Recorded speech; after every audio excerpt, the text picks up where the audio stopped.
Americans can afford one $500 emergency. In Stockton, California, the median household income is $46,000. That's household. So oftentimes two people, not one person, meaning the median income for one person is lower than $46,000.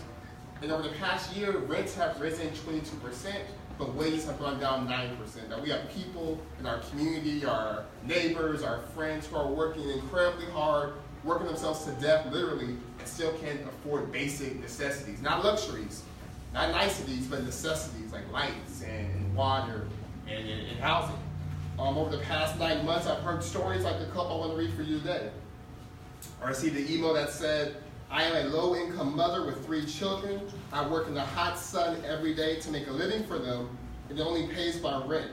My children have no school clothes this year, or books or supplies. Mayor, please help. Another one said, I'm a late onset epileptic and my husband is legally blind. We are both supplementing what we have as freelance writers. Work is very sporadic, so we and our 3 children are living basically hand to mouth, with any unexpected expense causing us to slip further back on our utility bills and rent. This $500 a month would literally save our lives and keep us from becoming homeless. Someone else said, I am in desperate need of this program as it seems that I'm working hard, but never getting ahead. It seems that everything's either paid late or it's delinquent. Please choose me as this program will help me out tremendously. Another one said, hi, I'm a single mom and on a fixed income, no child support, living paycheck to paycheck, and especially around the holidays or if I have an emergency, this would help me in a lot of ways. I think it's a beautiful program that will help a lot of people, especially if you are looking for a place to stay. The rent is rising and this will help with down payments for a place. I'm very interested in this program. And finally, the why is this is incredibly personal. My mom was a single mother, grew up in a working class community, and my mom always worked. She worked hard, she worked sometimes I could see her at night, and despite working, despite the effort, despite not being lazy and waiting for someone to take care of her, she's still struggling. She's still going to check cashing places, sometimes bills weren't paid, sometimes we got to go without, sometimes she didn't have time to spend with her kids, and I just think in the richest nation in the world and the golden state of California, we should expect more from people than just to work, to be stressed, anxious, and still not be able to pay their bills. So that's the why behind the basic income program. That's also sort of where we've been the past 9 months, and now I'm going to call up Lori, who's going to talk about sort of how do people qualify for the program. So Lori. Thank you, Mayor Tubbs, and thank you to everyone who came out to join us today. It means so much to have your interest and your enthusiasm and your support of this project. So I have the distinct privilege, I've had the distinct privilege over the last several months to work with all sorts of different people and partners, collaborators, the mayor, our project partners, the Economic Security Project, our research and evaluation partners, Dr. Stacia West and Dr. Amy Castro-Baker. So many of you here today in this room, and hundreds, if not thousands, of local Stocktonian residents to try to decide what's the best way to design this project, to design this demonstration, and what's the fairest way to distribute or to pick our 100 recipients. And so over these last several months, we heard from so many people, as the mayor noted, but when it came to how should this work or how should we pick the recipients, people were really clear on how they wanted to see this play out.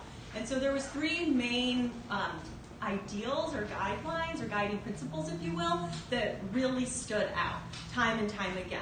Number 1, we heard loud and clear from people, make this fair. People wanted to feel that not because you were so-and-so's sibling or so-and-so's relative or you had worked here in the past or you had this connection or that connection, you were going to be chosen. People wanted to have a completely impartial, unbiased process and to ensure that the greatest number of people possible had equal chance or equal opportunity to be considered to receive the benefit. Secondly, we heard make it representative of Stockton. So over and over, I sat with people and I asked the question, who do you think should receive the guaranteed income? And never once did I hear the same answer. I sat with certain people who said, you know, I really think this should be for hardworking single mothers. Another person would say, you know, I really think this should be for recent college grads who are just trying to get started in the world and get ahead. Other people said, I really think this should be for families with children under X age, under the age of 5th grade. Other people said, I really want to make sure this benefit reaches veterans. Other people said, people who are struggling to pay their housing or medical bills. So as we accumulated these different inputs, it became clear to me that what people were really saying was make it representative of our city. Don't necessarily target one group, one neighborhood, one type of household. Make sure that when this is done, we're able to hear stories and see the experiences of a diverse group of individuals, all who make up our great city. And the third point we heard loud and clear was maximize our ability to learn. And this wasn't one that I came in necessarily expecting to hear, but as we started talking to people over and over, they often ask the mayor, how will you know if this worked? How will you know if this was a worthwhile investment? How will we know if we should pursue something bigger around this idea of guaranteed income? And what they were saying was at the end of this, we really want to make sure that we have clear, transparent, objective results that can help shape future policy around the idea of guaranteed income and what a 21st century social contract should look like. So with that in mind, we took these insights, we took these ideals, and we sat and we worked really closely with our research and evaluation partners, who the mayor mentioned already and who I've already noted, Dr. Stacia West and Dr. Amy Castro-Baker. And together we tried to come up with an approach that would be fair, that would be representative, but that would also be totally objective and scientific in nature so that we could withdraw meaningful insights at the end. And what we decided to do with them was to randomly select recipients. We've elected to do a randomized selection approach. For individuals who are familiar with research, this will probably seem like a really obvious choice. For individuals who maybe aren't quite as familiar with research, what this means is that rather than having a complicated sign-up process, rather than drawing people out to City Hall to fill out a ton of forms, knowing that we were ultimately only going to have a limited number of recipients, we've instead decided to randomly select recipients from across the city. And what's more, we've actually decided not even to select the recipients, we're actually going to randomly select households or addresses around the city. So then within the households, individuals and the families that comprise those households can have personal conversations about who is the best suited in that household or in that family to receive the guaranteed income. So in order to go about this process, we set out a very basic, simple criteria. Essentially, if you are 18 years or older, you live in a residence within the city of Stockton, and that residence or house is located in a neighborhood where the median income is at or below $46,000, which is in line with the city's median income, you qualify to be a recipient. We will, in terms of process, we will work with our partners to identify all of these neighborhoods, which we've already essentially done a first cut of here through this map. Then, once these neighborhoods have been isolated, we'll use statistical software to randomly drop pins, or if you will, drop seeds, on approximately 1,000 initial residences. Now, we know not everyone who is invited to participate or who we make contact with will want to participate. And in some cases, the unexpected might happen. Someone maybe misses the mail, someone accidentally tears it up, someone just decides it's not the right fit for their household. That's all perfectly fine. But for that reason, we will initially send out more mailers than we're actually going to be able to include into the recipient pool. So we'll send about approximately 1,000 mailers to about 100 addresses in the 6 districts of our city in each one of these neighborhoods. And then it'll be really up to the households to receive them to decide who from the household ought to, elect to be the recipient of this benefit. And we'll ask them to fill out a consent form, either online or by physical mail. We'll make both options available. Those who respond to us from the pool of responses that we receive, we will randomly select our first 100 recipients to receive the benefit. And at the end of the day, we really felt that this process, while it was the most fair, is it really, rather than relying on a sign-up process that maybe certain people will hear about but other people won't, who maybe only the people who are, have reliable internet access or happen to catch the news story that day, instead of limiting it to those people who would then be able to sign up, we really wanted to invite the whole city into the process. So no need to sign up. If you live in one of these neighborhoods, your address has already been added into the process, and we may or may not be contacting you. That is the gist of the process. So this process will begin in about November. We have a handful of finishing touches to do in order to facilitate this entire thing. Our research partners are working incredibly hard to finish isolating the neighborhoods and set up all of the protocols necessary to execute this. What I am excited to share with you, and we'll open it up to questions next, but before we do that, what I am excited to share with you is that what happens between now and when this happens. So as I said, November, the mailers will begin to go out, households will be identified, and we will be available for anyone who has questions, anyone who receives this form who maybe wants to get some more clarification about what it means or what the appropriate process for responding is. We will make ourselves available to them. And then we anticipate that by about January, we will have the finalized list of our 100 recipients, with our goal being that in the month of February, we will be able to begin disbursements of the guaranteed income. But as I said, in between that time, as we're really finishing this work and getting ready to begin disbursements, we're really excited to also begin some of the work beyond the 100 recipients. So as people know, this demonstration has put Stockton on the map and in the spotlight in ways that I don't know that any of us ever could have anticipated, but in an incredibly exciting way. And so we really want to leverage that opportunity, even though we have to start small and even though we have to pick initial recipients, we want to engage everybody in the process. So I'm extremely excited today to announce 2 of our initial storytelling projects. When this initiative started, we said we wanted to emphasize the role of storytelling. We believe that for too long, our inclination to find more aggressive solutions to poverty has been somewhat inhibited by the myths that we hold on to, the assumptions that we make about the poor and the working poor. And so we really see the role of stories as an opportunity to shift some of the narrative when we talk about poverty and what solutions we need to make a society that works for all. And so with that in mind, we're launching 2 initial storytelling projects with local storytellers from the community. The first one is in collaboration with San Joaquin Delta College with their School of Multimedia. And I'm extremely excited to have Adriana Brager and Brittany Marquez from Delta College here with us today. Together, they will be leading a process known for now as Stockton Story Series, although I think a new name is probably forthcoming.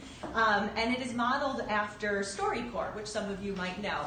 So Adriana and her team will be working, and students from Delta College will be working over the next several months until the start of the demonstration next year to capture stories from residents living all over the city. No one's obligated to participate, but we really want to create spaces to elevate the voices of Stocktonians who are experiencing financial insecurity or who have experienced it. And so Adriana and her students will be showing up as journalists embedded in the city, all over the city over the next several months to document stories and capture oral histories from individuals who want to make their voices heard. Adriana will then work to publish those stories and share them and distribute them in a way so that all Stocktonians can hear them and hopefully, I think, probably identify with some of what they're hearing. The second project is in collaboration with Stockton's Poet Laureate, Tama Brisbane. So we're extremely excited to be working with her as well. She will be developing over the next several months. She'll be working with a cohort of about 8 to 10 youth and young adults. And they will be preparing a spoken word poetry performance, which will happen in January, right before the launch of the Guaranteed Income, where they'll be using spoken word and poetry to explore a lot of the issues that come up when we begin to talk about guaranteed income. So a lot of the pushback we often hear is centered around these assumptions that we hold about people and their will to work and what is dignity really rooted in. And so Tama will be working with her cohort of students to help us think about these concepts in new ways. Is work the only path to dignity, or is dignity shared and inherent amongst all people? Is a living wage the only way that, is worthwhile to spend their time, or should we make room for other outlets and sources of creativity in our lives? So we're hoping that through these performances, we can start to challenge a lot of the embedded assumptions that we hold and really begin to kick off an exciting dialogue in our city about guaranteed income and a social contract that works for everyone. So with that in mind, I'll pass it back to the mayor. So in conclusion, just to make sure we're crystal clear, pop quiz. How many people will be selected? 100. At least 100 people. Does the mayor pick these 100 people? No, these people will be randomly selected using a very smart computer algorithm. Will these people just be in South Stockton? No, it'll be all these places that have green. Wow, the whole city. And I say that because we understand that economic insecurity is something that's felt by Stocktonians throughout the city, that all people in the city should benefit. So the last thing I will say before opening for questions is that in July we presented a project at the U.S. Conference of Mayors. And afterwards, a lot of folks came up and said what Matt said is open, like, wow, that's crazy, that's so radical. And I responded with, if you're a mayor of a city and you don't believe that your residents in your city can make good decisions with money, why are you mayor? I think the job of leadership is to see the best in each and every one of us. And that's what this is about. It's saying that Stocktonians, we've been talked about for such a long time. And now it's time to show people that we can make good decisions with $500 a month in ways that really impact our families and help us become more financially secure. So again, starting in February, the checks will go out. The mayor's not picking them, but we're excited to see what happens from that. And then also for those who would like a little more information, we have a discussion paper that's 16 pages that explores kind of the origins of the program, the vision, the selection criterion, and that will be online at stocktondemonstration.org for those that want more information. So with that, Lori and I will be happy to take any questions. Mayor, can you just go over again how the neighborhoods were selected? So the neighborhoods are selected based on something called the area median income. So the area median income for a household in Stockton is $46,000. So every neighborhood here is a census tract, that the average income in that census tract is $46,000 or below. And I'm excited about that because I think, as Lori alluded to earlier, so much of the discussions around people who are working or won't working, but a lot of people who make between $35,000 and $46,000 are working and actually working extremely hard and still struggling. So the idea is that how do we elevate the experiences of people in poverty, but also of the working poor, and really show that there's people who are getting up every day, working 12, 14 hours, and still can't afford rent or utilities or still have credit card debt. What determines the success of the program? So our research, well, I'm going to give you a political answer, but it's what I really believe. I think just having a program in and of itself is successful. That now throughout this nation, we're actually having a conversation led by folks in Stockton around what do we deserve in terms of social contract. We've had senators and prospective presidential candidates call and say, can you tell me more about this basic income? What would it look like nationally? How do you pay for it? But in terms of what the evaluators are measuring, they're measuring, number one, the most important question, how are people spending the money? Number two, they're also looking at the impact. Do people feel more financially secure? Are there benefits passed on to children? And I think success will be able to answer the question, does a basic income work? Does it work like it does in Alaska, where 90% of people love it, where people are doing good things with it, where labor productivity has gone up? Or does it actually have harmful impact? So to answer your question succinctly, success will be measured on at least having some answers as to what happens when folks are getting a guaranteed income. And I think from there will come a lot of room to either adjust, make some changes, make some adjustments, fine-tune. But right now, there's no real answers. People just conjure up things based off their own experiences and biases. I know you've mentioned this before, but what can people spend the money on? People can spend the money on anything. I imagine some people will be Pampers. I imagine for some people it'll be transportation. I imagine for some people it'll be credit card debt. I imagine for some people it'll be healthcare costs. I imagine for some people when life happens and your transmission goes out or you need tires and you want to get some real good tires, not the $10 tires, you have $500 a month. I just did that recently. You get the $500 a month to do so. So people can spend it on anything, but what's been really fascinating, and Lori can attest to this, is that we've spoken to a bunch of people throughout this city, and I have yet to hear the same answer as to what someone would spend the money on. And for me, that's telling because there's no way one person or one agency or one bureaucracy is smart enough to think of all the ways someone could use their money. That for some people it's food, for some people it's housing, and also it changes from month to month. One month I may be short on groceries, but next month it might be healthcare. So giving people the ultimate flexibility in the agency is sort of what the impetus behind the demonstration. What's the green on the map? Is that county? In the middle there? County is on the perimeter. There are a couple neighborhoods within the 6 districts as well that have been shaded green where the median income far surpasses $46K. And Lori, how many neighborhoods? Oh my goodness, I actually don't know that. Right now we've been leveraging census tracts, and so once you dissect them into neighborhoods, I think they multiply, and I don't officially know the number, but I'll work on getting it. So if you live in a neighborhood that has a median of 46,000, but you happen to make more than that, you're still living in a neighborhood that qualifies. Are you also eligible for this dividend? Absolutely. So we decided to do it by census tract and neighborhood label data. So if you're in a neighborhood, let's say you make 47,000, not 46,000, but you live in a neighborhood, you'll still be able to qualify for the program.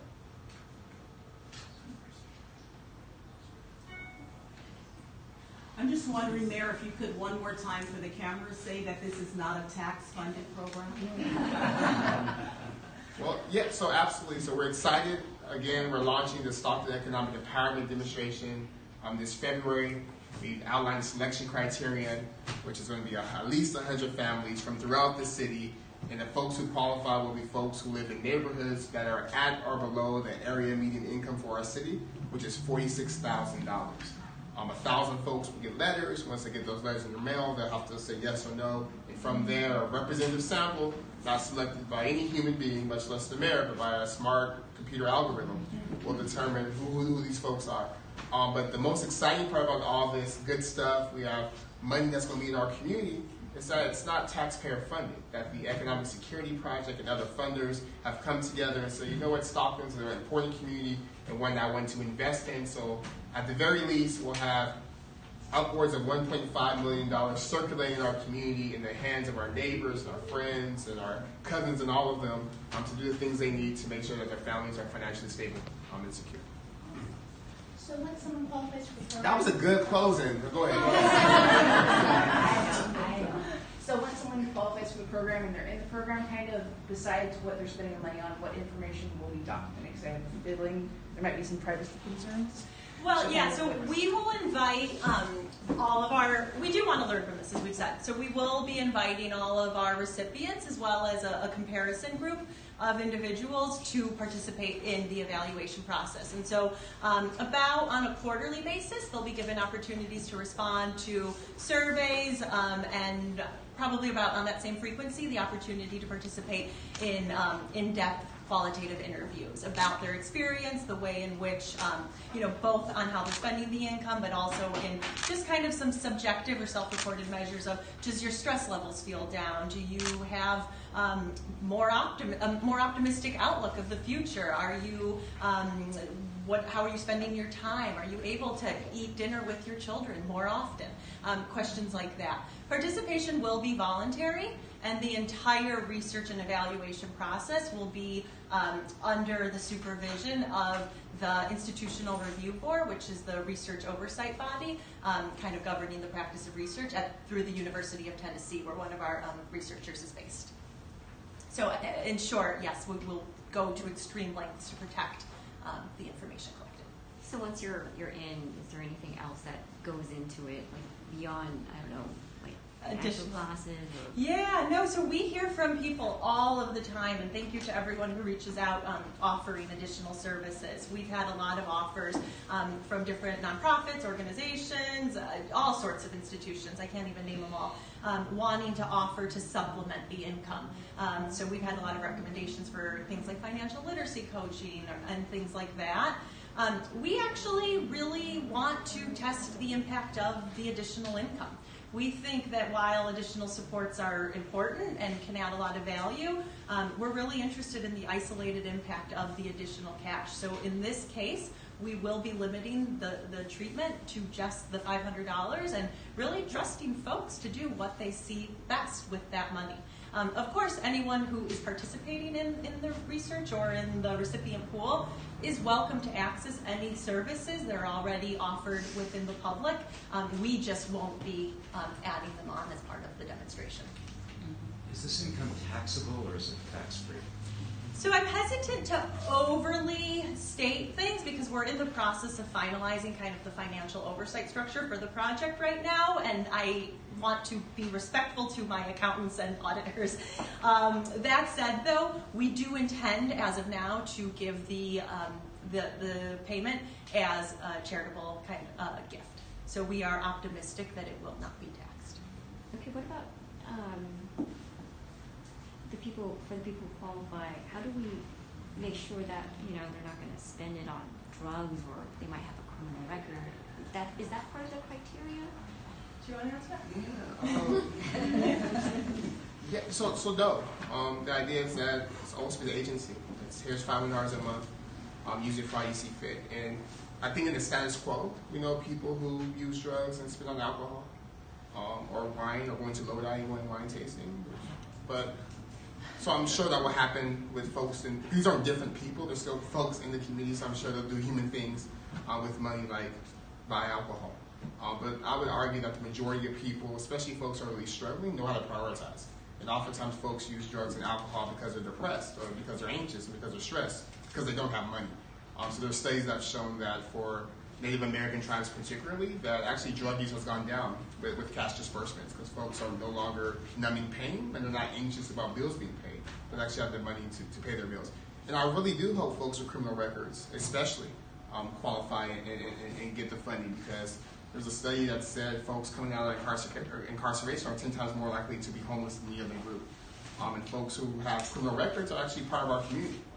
They're actually our tax-paying citizens. They've actually served their time, and I think they deserve financial security just as much, if not more, than others, because they're oftentimes barred from employment. They oftentimes face a lot of barriers to employment. So a basic income for that population particularly, I think, would reach huge dividends, not just for them, but for overall the community.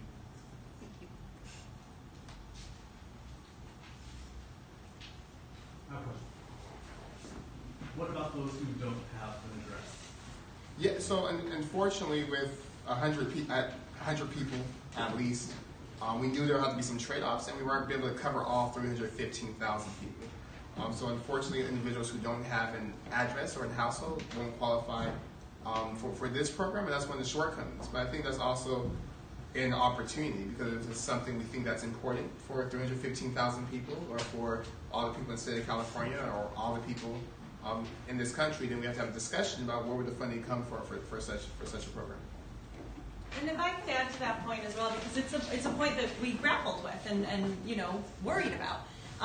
But what ultimately I think is part of kind of the opportunity here as well is to take a step back and remind ourselves that the definition of homelessness is a lot more expansive than we usually think about it. So within a lot of the residences that will be invited to be part of this process, there's people who are sheltered but don't have housing security, who are spending a few months on a couch, who are precariously spending the night in a family member's house. So while it's a shame that we had to make trade-offs, as the mayor said, I also think there's a learning opportunity for us as a society to really expand our definition of what constitutes homelessness. Any idea as far as how many people are below that 46,000 mark? The median is about 49.9%. So about 49% of the population is talking. And that's households, so probably higher in terms of individuals. But we know, because the median household income, that 49.9% of households in this city make $46,000 or less, meaning at the individual level is probably even higher than that. But I don't have the individual number.